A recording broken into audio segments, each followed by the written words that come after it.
bonjour à toutes et à tous. Aujourd'hui, la musique se livre sur Gojira et je suis ravi de recevoir Jean-Charles Desgroux pour Gojira, les enfants sauvages, publié chez Le Mollerest. Jean-Charles, bonjour. Bonjour Raphaël.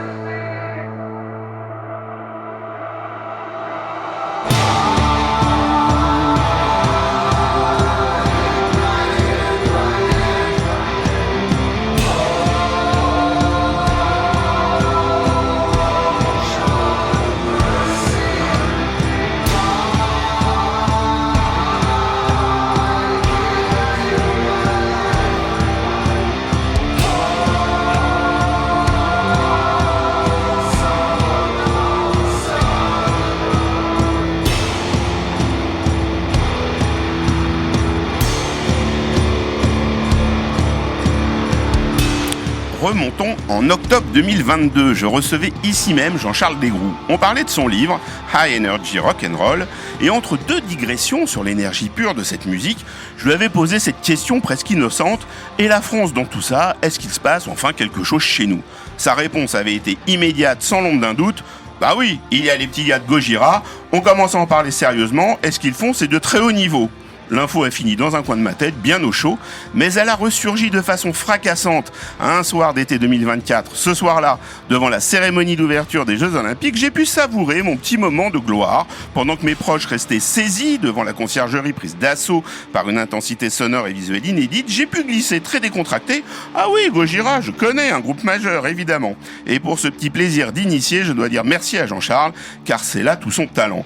Desgroux est un passeur, s'il m'autorise à l'appeler ainsi. C'est le genre de type capable de transformer un après-midi en EHPAD en une main stage du Hellfest, simplement en vous racontant la vie des musiciens qu'il aime.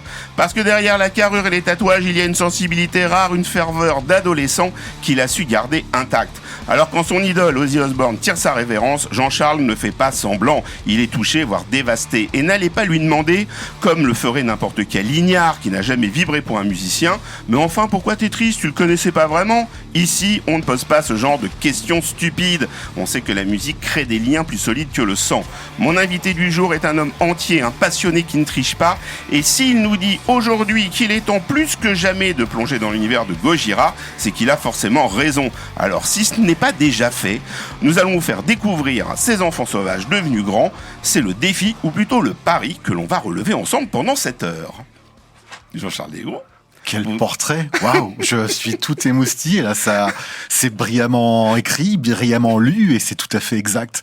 Donc, je crois que vous me cernez bien, monsieur Melki.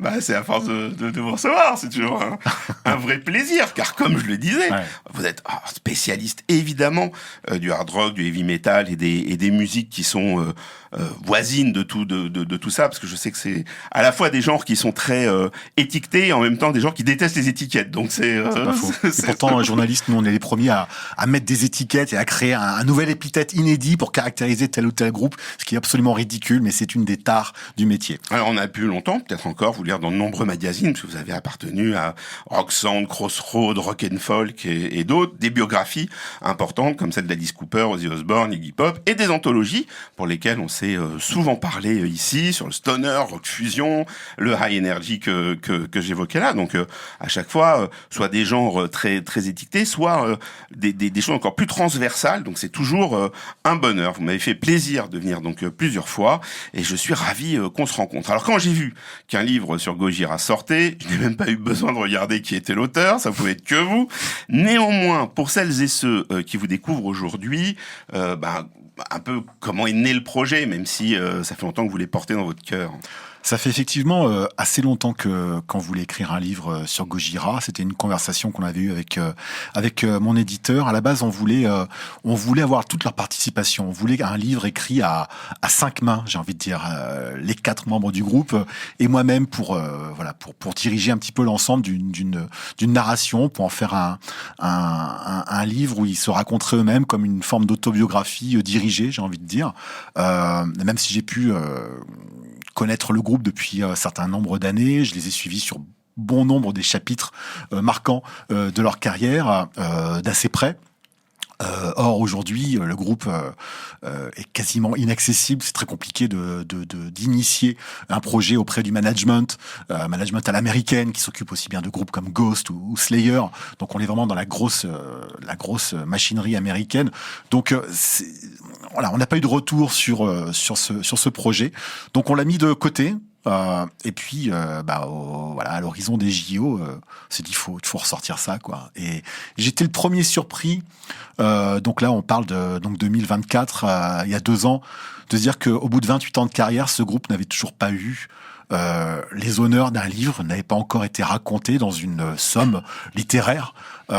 J'étais très surpris que personne d'autre n'ait eu l'idée de faire ça, et j'étais très heureux, très fier, très satisfait d'initier ce projet. Je comprends. Alors vous avez un peu répondu. J'allais justement vous demander si lorsqu'on écrit un livre sur un groupe français en activité et qu'on suit depuis longtemps, est-ce qu'on les implique ou pas dans le processus? Ça aurait été possible, si je comprends bien, il y a quelques années, avant que ils passent vraiment avec, comme vous venez de le décrire, un management américain. Ouais. Ça veut dire que malgré tout, vous avez puisé sur tout ce que vous saviez, les différentes interviews peut-être passées, et que sur ce travail précis, vous n'avez eu d'échange avec personne. Non, c'est vraiment un travail d'historien, comme ce que j'ai pu faire sur les exactement, les autres. Exactement. C'est un travail d'historien où je viens collecter un nombre incalculable de sources que je viens croiser, évidemment, pour qu'elles soient les plus justes possibles.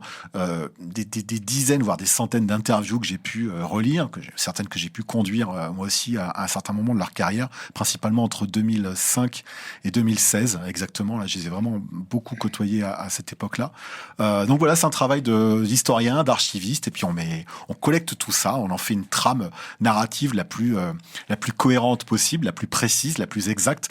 Et puis, voilà, si on a la petite touche littéraire en plus qui puisse permettre que ça se lise comme un roman, comme une belle histoire, le tour est joué. Alors au début je voulais pas vous faire l'injure de parler encore des JO, parce que je me suis dit, avec toute la visibilité qu'a ce livre, on va vous le resservir à chaque fois. Et puis en fait, vous m'avez tendu la perche. Alors vous m'avez tendu la perche, j'allais dire à 2 niveaux. Non, il y en a un, c'est pas pour moi. Mais d'abord, vous nous avez souhaité qu'on commence l'émission avec ce titre, avec Mea Culpa, et ensuite vous ouvrez le livre là-dessus. Donc ça veut dire que même quand on est spécialiste, même quand on a envie de parler d'autre chose que ça, c'est un tel marqueur qu'on est obligé de l'évoquer. Donc, écoutez, puisque on est bien obligé d'en parler avec joie, nous allons tout de suite démarrer votre playlist.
Au terme de ces 3 minutes d'images choc, des millions de spectateurs incrédules, surpris, charmés, décontenancés ou tout simplement curieux se précipitent sur Google et tapent les 6 lettres de ce nouveau nom aux consonances aussi mystérieuses qu'exotiques. Qui sont donc ces gens que l'on propulse au même rang que les divas ? Je vous cite. Voilà ce que vous dites sur la prestation de Gojira le soir de la cérémonie d'ouverture des Jeux Olympiques, puisque pour celles et ceux qui nous écoutent et qui seraient sous Valium, Gojira est le groupe de métal que des millions de personnes ont découvert ce soir-là, alors qu'ils avaient déjà 28 ans d'existence. Qu'est-ce que vous voulez nous dire sur ce moment historique ? Alors, il y a eu des rumeurs 2 jours avant la prestation. C'était même Francis Zégut qui s'amuse régulièrement à propager des petites rumeurs sur sa page Facebook. Et à 48 heures avant, c'était, je crois bien le titre, c'était Gojira au JO pour l'interrogation. Bien sûr que non. c'est impensable. Oui, un groupe aussi extrême, un groupe de métal aussi agressif, aussi violent, dans une cérémonie qu'on imaginait tous comme quelque chose de... Oui, une espèce de quelque chose de propre, proche de l'Eurovision, quoi, quelque chose de kitsch. Non, c'était impensable. La veille, Gojira, au JO, point. Non, c'est pas possible. Et je crois que j'ai jamais été aussi impatient de regarder une cérémonie très, très consensuelle, très attendue, très universelle. Et quand je les ai vus apparaître à 20h13, je crois que je me suis mis à pleurer, j'ai eu les larmes aux yeux, parce que, outre la fierté d'avoir un groupe de métal, en prime time, sur toutes les télévisions du monde pour personnaliser, incarner la Révolution française lors de ce 3e tableau de la cérémonie, c'était mon Gojira, c'était ce groupe que j'aime tant depuis 20-25 ans, et un groupe, où j'ai grandi dans le même environnement géographique qu'eux, donc la fierté était incroyable. Je vous coupe parce que c'est exactement la question que je vais vous poser. Quand un groupe qu'on suit depuis les débuts comme ça arrive à cette exposition colossale, alors vous y avez un peu répondu, mais quand on est fan, en plus d'être passionné et puis connaisseur, on le vit comment? On est content pour eux ou on se sent un peu dépossédé d'un trésor qui appartenait qu'aux initiés, même s'ils étaient déjà nombreux? Non, parce que je me doutais très bien que même au lendemain de cette cérémonie, il n'y allait pas y avoir une Gojira mania. On n'allait pas entendre Gojira sur toutes les radios françaises et que le groupe n'allait pas être accaparé par n'importe quel, pardonnez l'expression, mais n'importe quel bobo qui allait se revêtir le t-shirt Gojira pour dire « Hey, c'est cool, maintenant on peut écouter Gojira ». Non, je savais très bien que ça n'allait pas se passer comme ça. Par contre, voilà, c'était le groupe idéal pour incarner justement cette colère, incarner cette ferveur, incarner cette violence propre au tableau voulu pour cette cérémonie. Donc oui, une immense fierté. Je savais qu'il y aurait forcément des gens intéressés, curieux, de vouloir en savoir davantage sur le groupe, au-delà de la simple façade, pardonnez l'expression, mais que du groupe sur la façade même de la conciergerie. Mais non, c'est avant tout une immense fierté, quelque chose de complètement candide. Alors nous allons écouter Clone, qui ouvre le premier album sorti en 2001, Terra Incognita. Vous dites de la démo, qui date de l'époque où le groupe s'appelait encore Godzilla, qu'on y trouvait déjà la première ébauche d'un des futurs incontournables de leur répertoire. Je rappelle que lorsque le groupe se forme, ils sont gamins, 19 et 14 ans pour les frères Duplantier. Dès le début, on sent qu'ils ont quelque chose de différent. Complètement, c'est que à la base, quand même, le postulat est quand même fou. On est quand même dans les Landes, donc c'est un département à la fois rural et légèrement touristique, avec les plages le long de l'Atlantique, coincé entre Bordeaux et le Pays Basque, et qu'un groupe de death metal juvénile puisse avoir l'idée de sortir du périmètre de son petit environnement géographique et aller au-delà en proposant une musique aussi radicale, tout en étant inspiré de groupes, de groupes américains. Qui sont des groupes qui sont souvent les représentants de ce genre de musique. Voilà, tout à fait. Donc les frères Duplantier sont des fans de groupes comme Death ou Morbid Angel, qui sont des cadors du death metal américain à la fin des années 80, début des années 90. Mais là, on parle évidemment d'une scène qui est très confidentielle. On est vraiment chez des gens qui sont des mordus d'une scène extrême. On ne sort pas de ce petit précaré. Gojira avait de suite l'envie d'imiter les aînés, mais en même temps de proposer leur propre touche, leur propre patte, leur propre sensibilité à travers une écriture intime et singulière, et surtout se démarquer de ces modèles, proposer quelque chose de différent. Et même simple exemple, c'est que Gojira n'a jamais fait de reprise. De suite, ils se sont attelés à une écriture qui leur était propre. Donc ils ne sont pas passés par la case, on va faire des reprises de Metallica ou de Sepultura ou de Pantera pour jouer dans les bars et essayer de séduire quelques fans de métal potentiels. Non, c'est déjà, ils imposent leur écriture qui est ciselée, qui est exigeante. Ce sont vraiment des esthètes musiciens. Mario Duplantier est un batteur de génie qui a appris la batterie avec la méthode Agostini, donc quelque chose de très rigoureux, où le mec touche au jazz, au rythme afro-cubain. Donc la recherche de l'absolu dans l'instrument est totale. Donc oui, on est au-delà déjà du métal extrême. Pourtant, le storytelling du groupe que vous reprenez, vous évoquez ce voyage aux États-Unis, la rencontre de Metallica, musicalement, et donc qui les amène à avoir envie de jouer cette musique. Alors, je parle sous votre contrôle, je suis pas un plus grand spécialiste, mais Metallica, c'est un groupe qui s'est à un moment donné un peu éloigné du style ultra radical. Je parle de la grande époque MTV, Enter Sandman, tout ça, avec des formats plus pop, alors que les fans ne m'en veuillent pas avec ce mot, plus mélodieux, mais vous voyez ce que je veux dire derrière mélodieux. Et pourtant, même si c'est ça le coup de cœur, enfin le point de bascule, c'est pas vers ça qu'ils tendent.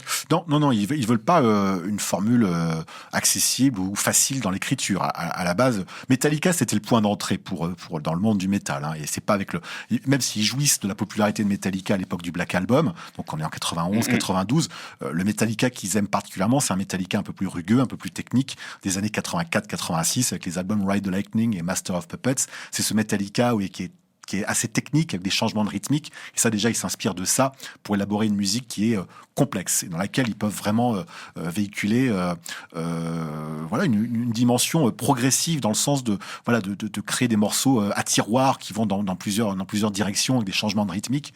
Donc ça, c'est vraiment le point d'entrée majeur. Et en étant adolescent, même si Metallica restera toujours le totem absolu en termes de détermination, de volonté d'aller toujours plus loin, ce sont donc vers des groupes plus extrêmes que les frères Duplantier tendent, avec des groupes comme Slayer ou les groupes de death metal que j'ai cités auparavant. En 2 mots, qu'est-ce qu'on peut dire sur Terra Incognita et Clone, puisqu'on va rapidement avancer dans la discographie après?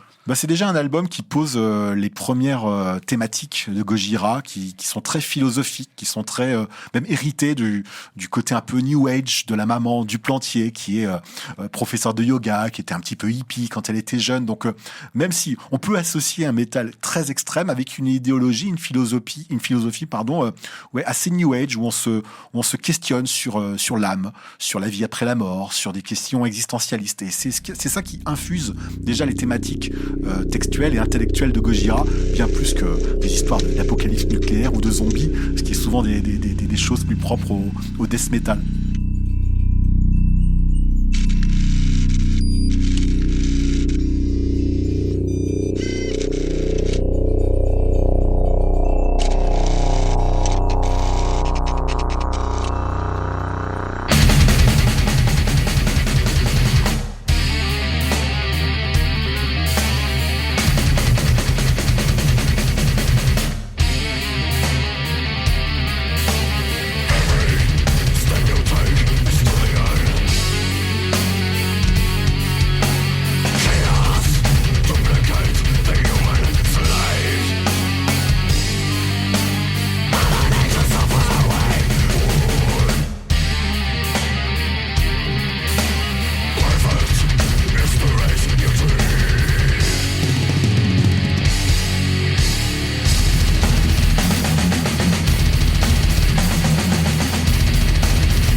Le troisième album du groupe s'appelle From Mars to Sirius. Il sort le 27 septembre 2005. Vous avez choisi Backbone, dont vous dites, caractérisé par ses riffs entêtants montés sur des rythmiques féroces qui jouent autant sur une charge frontale mid-tempo que sur des accélérations frénétiques quasi black metal, reposant sur le double pédalage de la grosse caisse. Backbone reprend de plus belle avec son riff signature en répétition et finit par tourner en boucle sur de longues mesures heavy.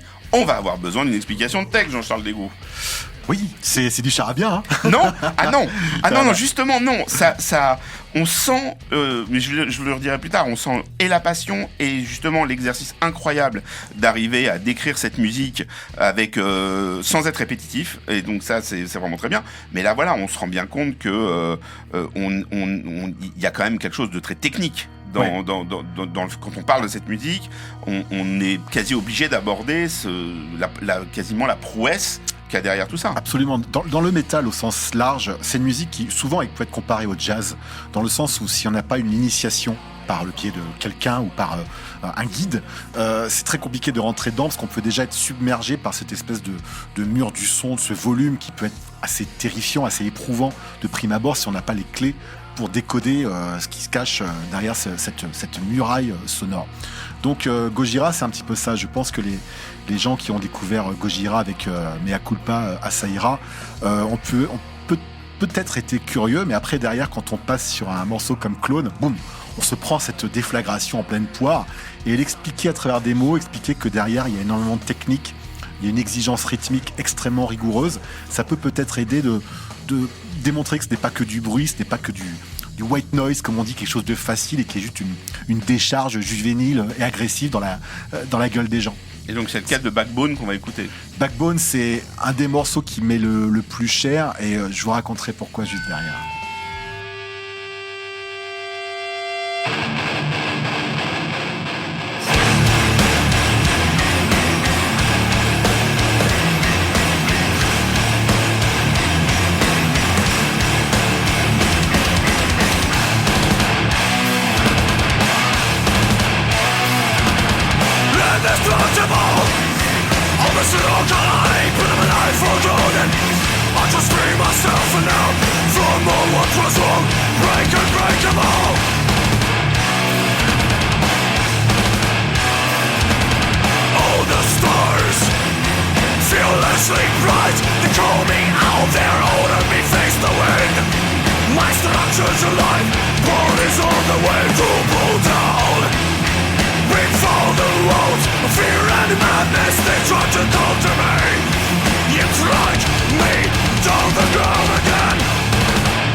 Issu du même album, vous avez souhaité que l'on écoute The Heaviest Matter of the Universe, que vous présentez comme le jumeau de Backbone. On en écoute un petit bout tout de suite et vous nous racontez ça juste après.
The Heaviest Matter of the Universe joue davantage la carte de la sophistication en termes de rythmique autant qu'en effet de guitare dont les distorsions de pédalier font fuser les harmoniques comme la matière la plus lourde de l'univers.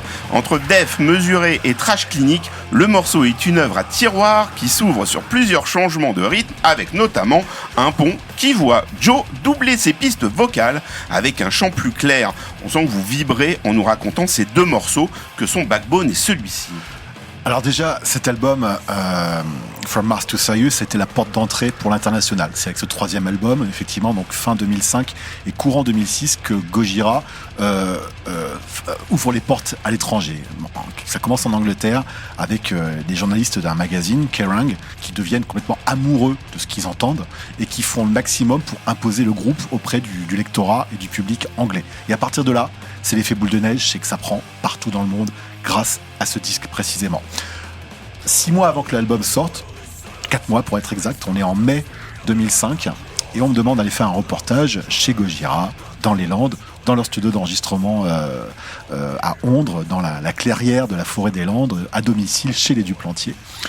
Je passe toute la journée chez eux, on fait une interview fleuve, on fait un premier constat de leur première partie de carrière et de ce qui va venir.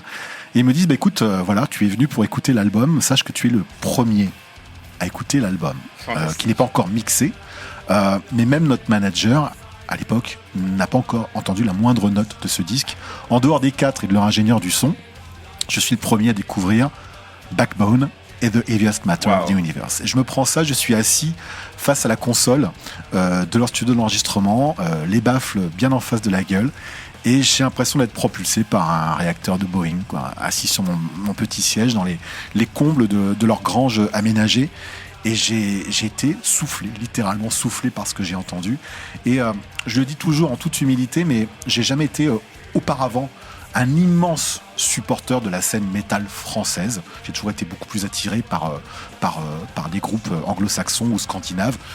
Il y avait des groupes de la scène française que je respectais, que j'aimais, mais pas au point d'être un grand défenseur ardent et de croire absolument dans l'underground français.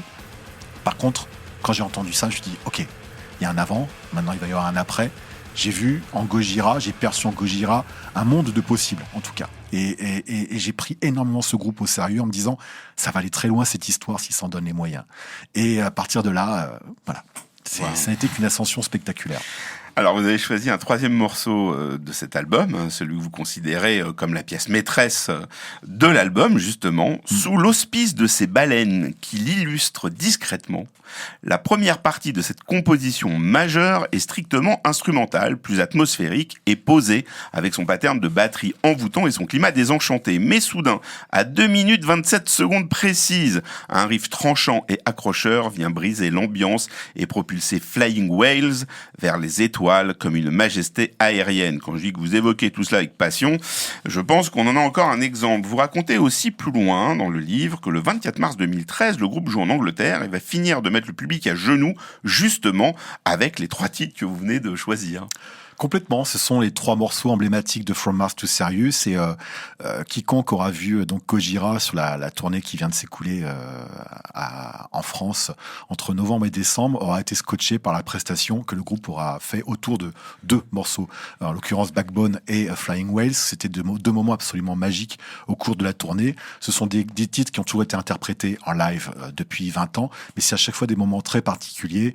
Là, sur cette tournée, ils ont eu les moyens de faire venir donc ces fameux cétacés volants qu'ils auraient empruntés à l'imaginaire de Julien Doré. Mais moi, j'ai rien dit. Quand on sait que Flying Whales, le morceau date donc de septembre 2005, on peut penser qu'il y a une certaine antériorité à cette initiative. Cette fois, ils ont pu se donner les moyens de faire venir des cétacés volants qui planaient au-dessus de Bercy ou des différents zéniths de France.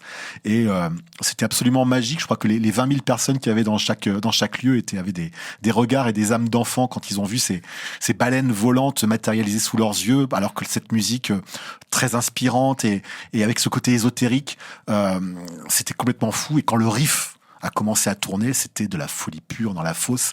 Et ça, voilà, c'était un moment de grâce, un vrai moment de grâce, comme quoi on peut marier poésie, grâce et métal extrême. Donc Flying Whales, c'est un morceau qui dure plus de 7 minutes. J'invite tout le monde à l'écouter en intégralité et vous ne nous en voudrez pas de n'en passer qu'un extrait.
avancée dans la discographie de Gojira a évoqué le 4e album, The Way of All Flesh, qui sort le 13 octobre 2008. Ouroboros ouvre le disque, c'est votre choix. Vous expliquez que le son est plus ample, clair et puissant et s'aligne sur les standards internationaux des groupes qu'il côtoie désormais sur les routes, puisque Gojira a rencontré un énorme succès. Depuis, à ce moment-là, Gojira a conquis le public en dehors de nos frontières, si j'ai bien compris. Il garde la tête froide. Dans quel état d'esprit sur ce disque ?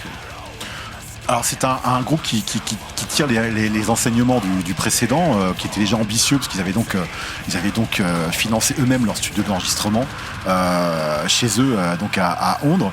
Cette fois, ils voulaient opérer de la même manière, mais en se donnant davantage de moyens et corriger les erreurs de débutants au niveau production. Les pistes de batterie ont été enregistrées à Los Angeles chez le guitariste de Machine Head, Logan Mather, qui commençait à devenir donc ingénieur du son et producteur. Donc ils ont voulu se donner des moyens supplémentaires pour internationaliser, américaniser un petit peu leur son et en faire quelque chose d'encore plus redoutable en termes de robustesse. Donc c'est un album qui est un peu plus technique encore, qui est même encore plus obscur que les précédents, même s'il y a des morceaux qui rentrent immédiatement en tête. Mais c'est un album qui est très très ambitieux en termes de songwriting, de compositions qui sont extrêmes, où il touche même un petit peu au black metal, alors que là on est vraiment dans la dernière frange de l'extrémisme terroriste musical. C'est un album magnifique, un peu plus sombre, qui questionne sur la vie après la mort, le chamanisme, certaines philosophies orientalisantes. Donc c'est encore une fois, c'est un groupe qui mêle beaucoup de questionnements métaphysiques très très profonds, très purs, à une musique d'une densité complètement dingue. Et c'est un peu un album entre deux, dans le sens où c'est en train de devenir le plus gros groupe de métal français, mais on sent qu'à l'étranger c'est frétillant. On sent que le groupe est attendu à l'étranger. Il y a plein d'opportunités qui s'apprêtent à. C'est à ce moment de la carrière. C'est un moment de bascule. D'accord. C'est un disque très important, et en même temps je trouve que depuis quelques années ils en jouent pas assez de morceaux, mais peut-être que c'est parmi les morceaux les plus inaccessibles du groupe.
L'Enfant Sauvage est le 5e album de Gojira. Il va aussi inspirer le titre de votre livre. Le disque sort le 25 juin 2012 et vous dites qu'il s'agit du début d'un nouveau cycle. Et vous parlez aussi d'audace dans le fait de donner un titre français pour un disque qui va sortir aux USA. Vous évoquez à plusieurs reprises l'équilibre délicat que le groupe doit trouver entre cette spécificité sonore que vous nous expliquiez depuis le début de cette émission et une uniformisation quand on est dans un genre avec des représentants illustres. Complètement. Effectivement, c'est curieux d'appeler son premier album véritablement international avec un titre français, L'Enfant Sauvage. En même temps, c'était vraiment pour marquer leur identité francophone et en même temps s'asseoir comme un groupe différent dans une scène internationale qui est multiple. C'est le premier album du groupe chez Roadrunner, une puissante maison de disques américaine plutôt branchée métal extrême. C'est la maison de disques de Sepultura, de Slipknot, de Type O Negative, de tous ces groupes qui ont fortement marqué la fin des années 90 et le début des années 2000. C'est une grosse machine industrielle comme label. Gojira en est l'une de ses nouvelles signatures et le label attend énormément d'eux. Donc c'est un album où le son est un petit peu plus uniforme, effectivement. Ils font appel à un producteur qui va donc coproduire l'album avec eux, qui s'est déjà occupé de leurs amis de Lamb of God, qui est un autre groupe américain qui cartonne à l'époque. Et effectivement, il y a une recherche d'esthétique très américaine dans le son. C'est un petit peu, c'est encore une fois, c'est un album qui est entre le précédent et Magma qui va suivre, où on commence à évoquer des idées de format un peu plus ramassé, même s'il reste encore la sophistication de la musique de Gojira des 10 dernières années, mais on s'oriente vers des structures un peu plus ramassées, vers des formats un peu plus chansons, entre guillemets, des choses un peu plus courtes, un peu plus accessibles dans la forme. En tout cas. Parce que c'est ça qui est intéressant, c'est-à-dire que vous voulez dire que même dans cette musique qui semble être l'illustration absolue de la liberté, de l'anticonformisme et justement du refus du monde commercial, il y a des codes et d'un coup des machineries qui vous demandent de rentrer dans le rang et de ressembler on vous oriente un peu plus. Je pense qu'au niveau de la production, ils ont voulu effectivement s'orienter vers quelque chose de plus consensuel en termes de production très à l'américaine, avec un son aussi puissant que rond. Par contre, en termes de composition, là, je pense vraiment que c'est le fruit d'une maturité absolue. Gojira n'a jamais ni demandé conseil, ni attendu qu'on lui impose des dictats pour écrire ses morceaux. On parle d'un groupe, voilà, en 2012, qui a déjà plus de 15 ans de carrière et ils savent exactement où ils veulent aller. Et c'est une forme de maturité. Ils n'allaient pas continuer à faire du death metal ad vitam, en faisant les mêmes morceaux qu'au début, avec des morceaux de 7 ou 8 minutes où ça gueule dans tous les sens.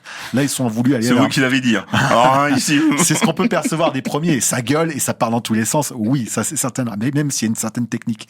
Là, on est sur quelque chose de plus ambitieux en termes de songwriting, avec des changements rythmiques, mais en même temps, voilà, comme je disais, des formats un peu plus chansons, des choses plus élaborées, voilà. Alors, en une seconde, vous avez choisi le titre L'Enfant Sauvage, considéré comme un sommet de l'album. Vous parlez même d'un chant habité, ouvertement plus mélodieux et émotionnel. Ouais, complètement. La mélodie est de plus en plus empreinte dans la musique de Gojira. Joe Duplantier veut sortir un petit peu de ce rôle de hurleur absolu, de chanter avec ses tripes et d'oser la mélodie, non pas pour avoir des velléités radiophoniques, mais voilà, pour laisser passer des émotions qui sont tout aussi vives et intense et habité, mais avec une recherche de la mélodie qui est encore une fois le fruit d'une maturité et peut-être d'une véritable honnêteté par rapport à là où ils en sont.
Autre morceau provenant de l'Enfant Sauvage, The Gift of Guilt. Oui, j'ai pas dit de bêtises, pendant un moment je me suis trompé, mais non, on va bien écouter ce titre, vous louez le travail de production de Josh Wilbur et Joe Duplantier, qui met en relief la subtilité d'une composition riche. Selon vous, ce titre laisse déjà entrevoir les futures directions musicales que le groupe empruntera. Niveau texte, parce que oui, il raconte plein de choses, Gojira, on va en parler un peu plus dans la dernière partie de cette émission. Niveau texte, vous expliquiez que la chanson traite du poids de cette infamie transmise de génération en génération par des éducations biaisées. Oui, The Gift of Guilt. Vous voyez, hein, c'est dur à dire. Hein. The Gift of Guilt. Le don de la culpabilité. C'est cette transmission qu'on peut avoir dans des sociétés ou même dans des familles où des poids lourds se transmettent de génération en génération et viennent habiter les individus qui n'ont rien demandé.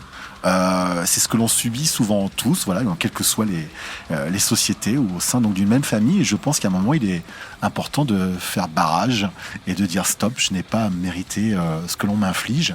Et je pense que la chanson va dans ce sens-là et qu'on grandit, on est éduqué effectivement on traîne déjà des boulets dès l'éducation et je pense que c'est ce que veut dire cette chanson et qu'à un moment il faut rompre avec cette malédiction.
Il y a 10 ans, le 17 juin 2016, Gojira sort Magma, le 6e album studio du groupe. C'est un disque qui a en grande partie été conçu après le décès de la maman des frères Duplantier. Nous allons écouter Silvera, un plaidoyer pour la cause animale. Le groupe parle de génocide quand il évoque l'abattage industriel. C'est l'expression directe des convictions écologiques et véganes de Joe Duplantier. Sans donner de leçons, il n'est pas du tout moralisateur, mais il y a quand même un message sur les responsabilités individuelles que l'on peut avoir, et vous relevez cette phrase: When you change yourself, you change the world. Tu changes le monde. Oui, c'est la phrase que j'ai voulu mettre en exergue à l'ouverture du livre. Je trouve que cette phrase est toute simple. Je sais même pas si ça vient d'eux, mais je trouve qu'elle a un sens extraordinaire. C'est que la moindre de nos actions peut avoir des répercussions et la somme de toutes ces actions peut peut-être changer le monde. Et ne serait-ce que d'inculquer ça dans l'esprit de chacun, de savoir qu'on est tous acteurs de quelque chose dans notre vie, quelle qu'en soit la portée, on peut bouleverser l'ordre des choses.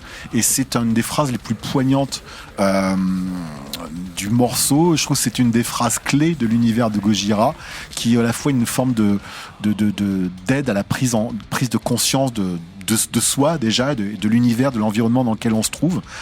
C'est un groupe qui est profondément humaniste. Et cette phrase, à chaque fois qu'il la déclame en concert lors de cette chanson, ça me fout les poils, ça me met les larmes aux yeux parce qu'elle est tellement lourde et profonde de sens. On va écouter Silvera, puis on parlera de Magma un peu plus en détail juste après.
Stranded, que l'on va écouter, est aussi issu de Magma. Vous ne vous privez pas de faire une métaphore qui décrit la progression du morceau. Vous parlez d'une coulée de lave qui jaillit parfois en geyser pour illustrer le contraste entre la lourdeur du riff et les jaillissements aigus de la guitare. C'est très curieux parce que Magma, qui est donc le titre de ce 6e album, c'est un mot qu'ils ont toujours employé pour décrire leur musique. Déjà, il y a plus de 20 ans, quand je parlais avec eux, ils essayaient d'utiliser ce mot pour caractériser la puissance énergétique, tellurique de leur musique qui venait du fin fond de la terre. Ouais, qui sort d'un bouillonnement, viscéral. Exactement. Ce jaillissement d'énergie rouge que je me rappelle, il me disait, c'est que la musique, tu peux pas tenir dans les mains, c'est la musique qui va te brûler. Ça, c'est quelque chose d'incandescent et d'extrêmement fort et intense. Et ils ont osé donc nommer ainsi leur 6e album, qui était donc quelque chose qui venait caractériser cette musique selon leurs mots. Et ce disque est déterminant, c'est un disque majeur, c'est un disque qui est extrêmement bien produit, qui est même assez poli. C'est le premier disque qu'ils ont enregistré de A à Z dans leur nouveau studio d'enregistrement à New York, qu'ils ont conçu à nouveau avec leurs mains propres. Donc on est encore dans un mode do it yourself où ils ont tout fait en autonomie, et c'est un disque qui est également marqué par le deuil. C'est le grand drama de la carrière de Gojira. Voilà, c'est pas comme d'autres groupes qui ont connu des décès de membres, des accidents, des overdoses ou des choses complètement rock'n'rollesques. Le grand drame de Gojira, c'est à ce moment-là, c'est la perte de la maman du Plantier, qui était un totem dans leur vie, qui était un modèle, qui avait un rôle majeur dans leur idéologie, dans leur éducation. Et le disque est empreint de cette perte. Le disque est marqué par le deuil, et c'est un disque à la fois très accessible, très beau, très concis, très fort, mais également très émouvant.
Vous avez bien entendu choisi un troisième morceau de Magma qui est Lowlands, et je dis bien entendu parce que vous l'avez évoqué, l'album est empreint de deuil et c'est le sujet de ce titre. Donc les Joe et Mario ont perdu leur mère, et alors bon, évidemment que quand on dit ça paraît très cliché, mais vous expliquez très bien dans le livre que on sent, vous avez expliqué ce côté maison pas perdue dans la pampa, mais presque. Enfin, c'est l'idée qu'on s'en fait en vous lisant. Ouais. Et donc cette famille unie et cette mère qui est souvent décrite comme quelqu'un de très doux dans les regards presque hippie, un peu fantasque, un peu hippie, original. Et elle avait elle a tout de suite eu un regard, bienveillant évidemment avec ses enfants, mais bienveillant sur ce type de musique qui semblait loin de celle qu'ils écoutaient tous les jours à la maison. La maman était d'origine américaine, donc elle avait aussi bien des origines açoriennes, donc un petit peu méditerranéennes dans l'esprit, et donc américaine. Elle a grandi en Californie, donc je pense qu'elle leur a inculqué que tout était possible aussi, et que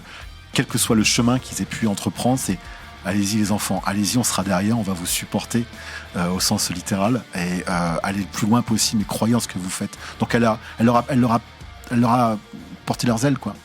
Bon, on va écouter un extrait de cette chanson que vous décrivez comme la plus émotionnelle du répertoire, émouvante du répertoire de Gojira.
Le dernier album de Gojira date du 30 avril 2021. Fortitude est un disque enregistré dans le Queens à New York. Dans Amazonia, que vous avez sélectionné, vous voyez une protest song avec une influence non négligeable de Sepultura.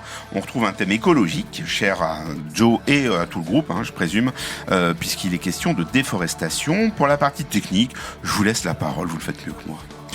Alors, on n'en a pas parlé au début de cette émission, mais effectivement, après Metallica, très vite, l'un des modèles majeurs des Frères du Plantier et de tout le reste du groupe, c'est Sepultura, ce groupe brésilien extrêmement engagé politiquement et d'un point de vue écologique.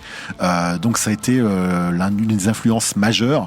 Joe Duplantier a même joué dans un super groupe avec les deux frères Cavalera de Sepultura, qui s'appelait Cavalera Conspiracy.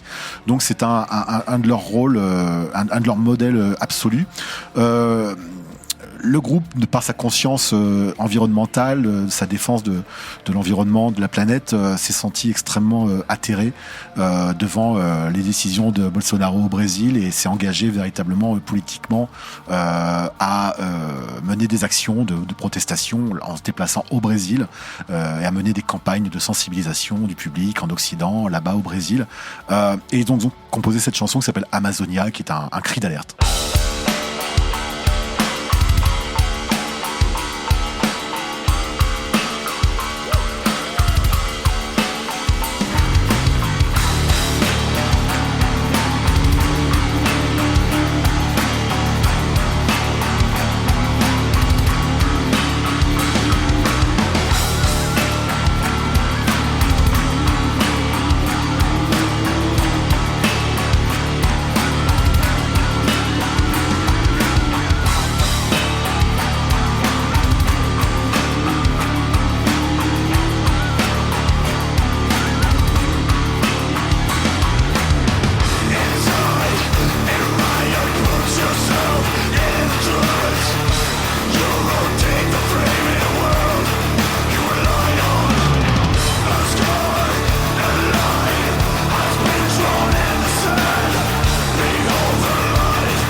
Nous allons nous quitter avec The Chant.